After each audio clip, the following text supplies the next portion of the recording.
सिरसा के लघु सचिवालय के बाहर किसानों का पक्का मोर्चा जारी है।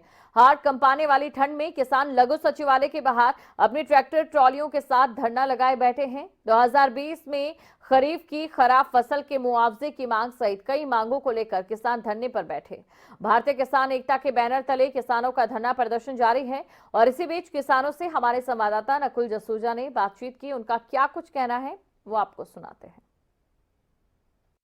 हाड़ कंपाने वाली ठंड है, लोग अपने घरों में दुबक कर बैठे हैं, लेकिन सिरसा जिले में किसान पक्का मोर्चा लगाकर बैठ गए हैं। सिरसा के लघु सचिवालय में इस वक्त मैं हूं, लघु सचिवालय के बाहर मैं हूं और यहां पर किसानों की तरफ से पक्का मोर्चा लगा दिया है। जिस तरह दिल्ली के सिंगू बॉर्डर पर, टिकरी बॉर्डर पर किसान ट्रैक्टर ट्रालियां लेकर धरना लगाया था, उसी तरह का एक ये धरना जो है अब यहाँ पर लघु सचिवालय के बाहर लगाया है। देखेंगे उसी तरह से ट्रैक्टर ट्रालियां जो हैं वो यहाँ पर लग गई हैं और आज सुबह से ही तमाम जो किसान हैं वो यहाँ पर पहुंचे हैं और देखेंगे ये ट्रैक्टर ट्रालियों में किसान बैठे हैं। ठंड पड़ रही है, बावजूद इसके इन्होंने यहाँ पर धरना लगाया है। हम किसान नेता लखविंदर सिंह से जानेंगे, इतनी ठंड पड़ रही है, आपने धरना लगाया, क्या वजह और कब तक ये धरना चलने वाला है? जो कमकमाती ठंड में, सर्दियों में हमने 2020 में नरमे की फसल उगाई थी, उसको खाद पानी स्प्रे देकर तैयार किया था। वो जो वाइट फ्लाई से ख़राब हो गई थी, तो उस खराब फसल के लिए सरकार ने स्पेशल गिरदावरी करवा के 258 करोड़ 60 लाख रुपए हमारा मुआवजा बनाया था। खरीफ 2020 की बात करते हैं। उस समय में हमने ठंड में रहकर वो फसल तैयार करी थी, लेकिन फसल हमारे हाथ नहीं लगी, वाइट फ्लाई से खराब होगी।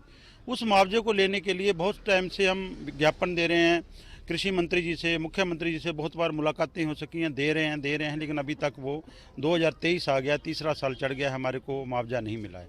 उसके लिए हमने 15 तारीख तक अल्टीमेटम दिया था। अगर 15 तारीख तक हमारे जो मुआवजा नहीं जारी किया जाता तो 16 तारीख को हम ट्रैक्टर ट्रालियों के साथ, जैसे सिंगू बॉर्डर, टिकरी बॉर्डर, दिल्ली के बॉर्डरों पर बैठे थे, वैसे सिरसा में बैठेंगे। तो आज सुबह से हमारे साथी ट्रैक्टर ट्रालियों के साथ लेकर यहाँ पहुँचे हैं और दिन प्रतिदिन संख्या बढ़ती जाएगी। कल 30 ट्राली के करीब और आ रही हैं, परसों ऐसे करके रोजाना हमारी ट्रालियाँ आती रहेंगी।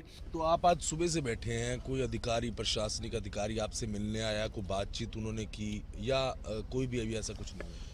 अधिकारी छोड़ो, कुछ भी नहीं आया। अब हमारे पास हमने दोपहर को एक लिख के ज्ञापन के रूप में लिख के हमने दे दिया भी हम ट्रैक्टर ट्रालियों के साथ आए हैं, हमारे को बिजली की व्यवस्था, पानी की व्यवस्था, टॉयलेट की व्यवस्था की जाए। तो आप हैरान हो गए, जो टॉयलेट एक थी ई दिशा के अंदर में, उसको भी ताला लगा दिया। तो बिल्कुल किसान नेता लखविंदर सिंह की तरफ से बताया गया कि क्या वजह है कि किसानों को सिरसा के लघु सचिवालय में इतनी ठंड में, हाड़ कंपा देने वाली ठंड में उनको यहां पर पक्का मोर्चा लगाना पड़ा है। इनकी तरफ से ये कहा गया है कि अगर सरकार उनकी मांगे नहीं मानती तो दिन प्रतिदिन इसी तरह से ट्रैक्टर ट्रालियां बढ़ती रहेंगी, यानी कि इस पक्का मोर्चा में और भी किसान जुटते रहेंगे। सिरसा से मैं नकुल जसूजा, खबरें अभी तक।